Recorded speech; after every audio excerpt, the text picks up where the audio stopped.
Hello, everybody. I am so honored to be here to participate in this installation ceremony for Neal Jones. I have to admit to you, I thought he was already the minister.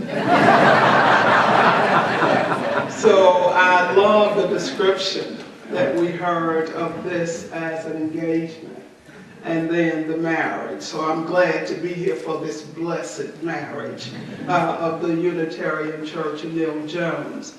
And I have to say that it is an honor, Reverend Barry Lynn, to be on the stage with him. Y'all give him a hand for all the work he's done.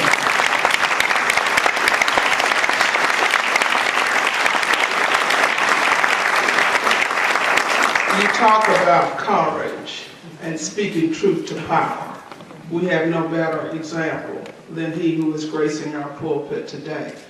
So now, when Neal called me and asked me to come and talk about the minister as prophet, I had to ask him first and foremost, didn't he have somebody else who maybe had a better relationship with the higher power and could speak as a prophet, but he insisted, and y'all know it's hard to say no to Reverend Jones.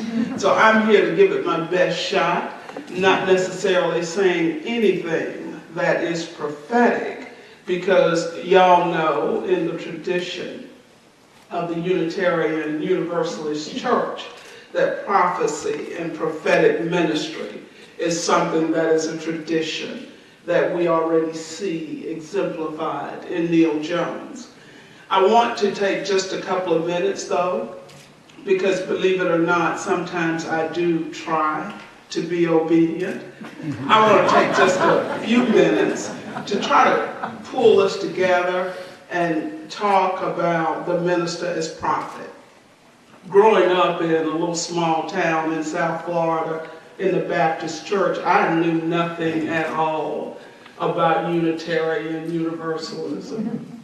When we moved to South Carolina and I started getting involved in things, invariably, and as I look out over this audience and see faces of friends and colleagues who have been working through the struggle for years, invariably, whenever there was a progressive issue or progressive movement of any sort, of what goes for progressive here in South Carolina,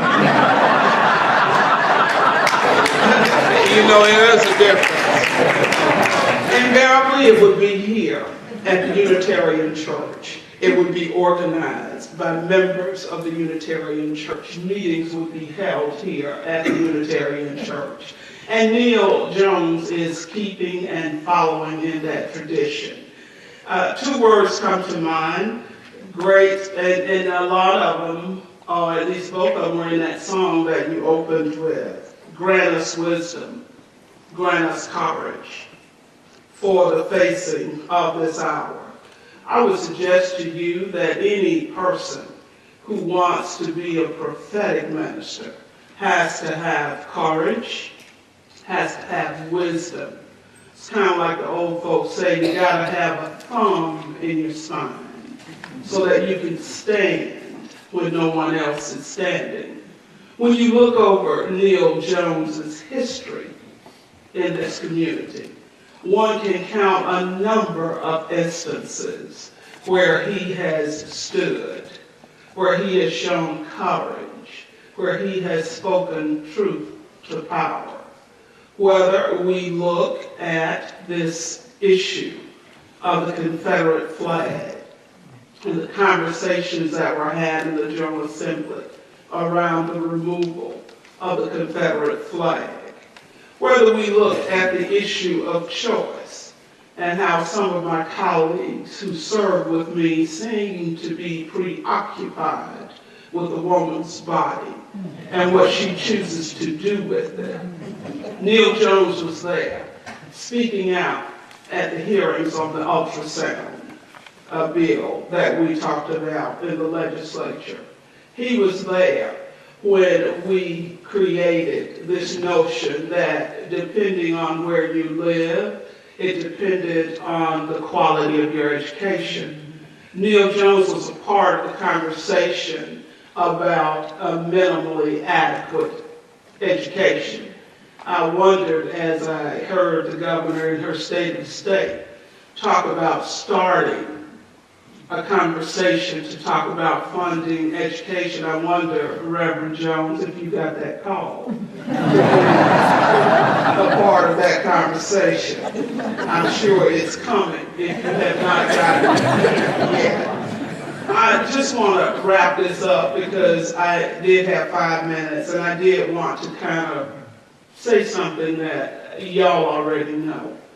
And that is, when you talk about a state like South Carolina, when you talk about low information voters, when you talk about men and women who are in elective office at all levels and are, shall we say, spinally challenged, it requires a minister like Neal Jones to be in our face, to remind us of what we ought to be about, to remind us that a part of public service is indeed looking out for those who are less fortunate, who are vulnerable, who are those who don't have access, who don't know phone numbers, who have no voice.